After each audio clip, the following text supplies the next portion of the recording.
سندعم تونس حبه من حب وكره من كره. بارك الله في رساله لشكون موجه؟ يرحم والدي للاوباش اللي يدوروا بتونس. شنو هالشكون؟ للفرنسيس مثلا، للانجليز، للامريكان، الكل قالوا براو نحن مع تونس وتضربونا على الطيار. هاوش قال لهم بالضبط هكا بصريح العباره. بالضبط بصريح العباره. وبارك الله في سيادته.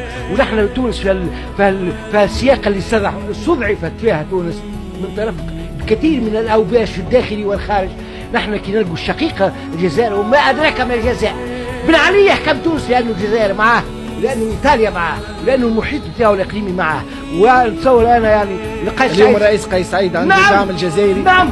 وقال عليه يعني قال فما سيادة المذيع قال نحن ما نتعاملوش مع المنظمات مع رئيس الدولة، مع دولة. نحن دولة نتعاملوا معها دولة. اما المنظمات الاهلية وغير الاهلية والمدنية هذيك ما نحبوش نتعاملوا معها باش ما نظهروش انه ندخلوا في الشأن الداخلي. موقف يحتسب للجزائر مع تونس ممتاز. بارك الله فيه ويرحم والدي بوطابور ويعطيهم الصحة الجزائرية اخواتنا واهلنا وناسنا واشقائنا. شكرا لك حسن بن